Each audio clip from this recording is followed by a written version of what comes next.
certified professional facilitator from the IAF, which stands for International Association of Facilitators. Since 2018, I've started a book series on architecting collaboration, and my latest book, in co-authorship with Martin Duffy and other renowned digital facilitators and guest co-authors, is titled Beyond Virtual Meetings. It's all about the importance of the digital tools that can extend and augment the power of you as a facilitator and a meeting host in virtual online meetings, but also on the hybrid meetings that are going to be so much needed in this post-pandemic era. Along with my co-author Martin Duffy and his team PhD colleague, we host Talk to Your Meeting Daughters, a series of hosted conversations with meeting experts that can advise you about how to transition to this new normal and take advantage of this incredible once-in-a-lifetime opportunity to make the organization of your meetings more sustainable and effective. Please stand by as the next show will start momentarily.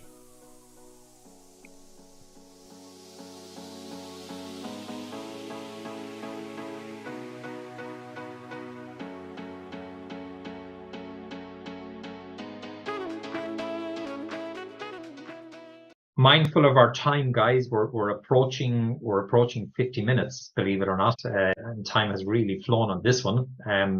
I normally try to do a very quick summary, but what a rich conversation. It started with a question: how do we build a positive organization meeting positive organization culture?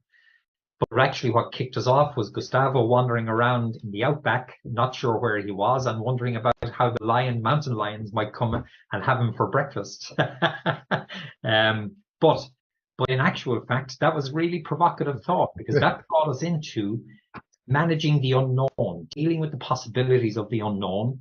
But then before you can do that well, you need to become comfortable with the unknown.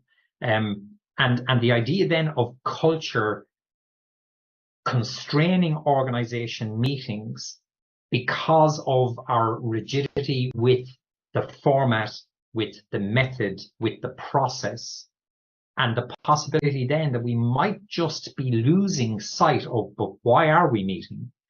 Is the form of meeting that we're actually proposing to use best fit to meet the outcomes that we're actually trying to achieve?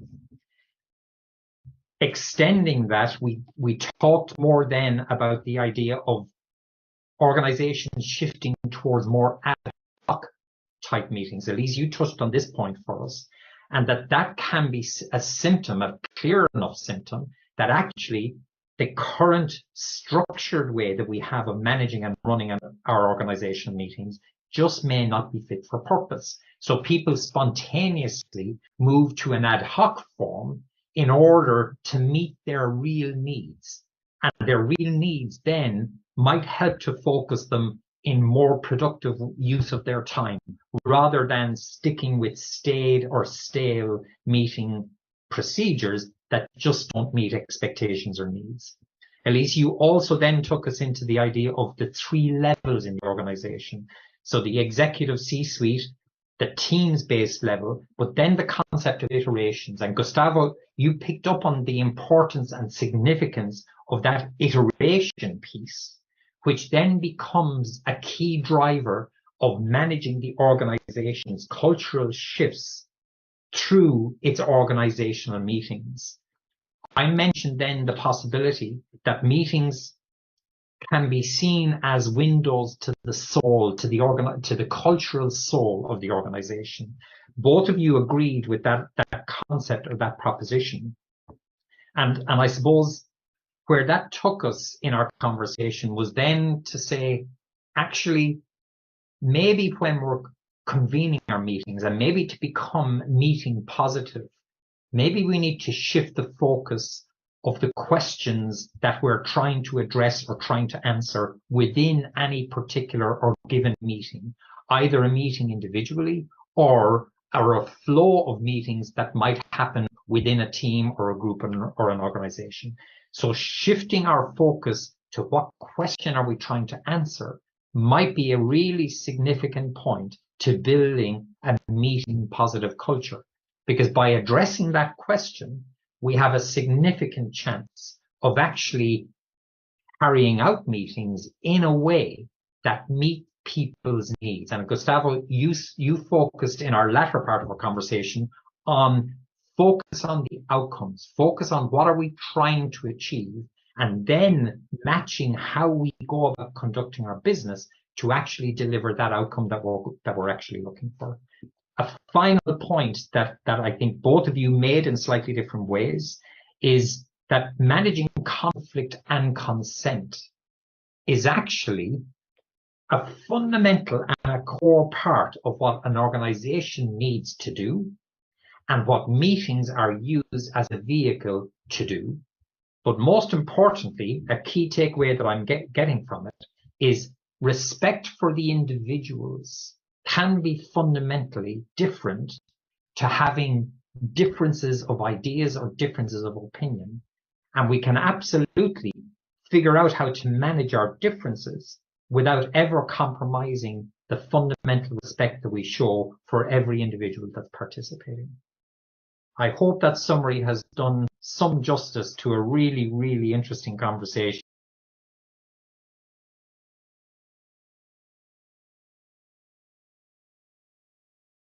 It was great to have you here. Martin, perhaps you'd like to summarize a little bit and we wrap up with the last. Yeah, just I suppose the first thing that struck me, you kind of opened, Charles, by taking us into the context and the connections that people have. You identified three different elements. One is the physical capacity or physical proximity.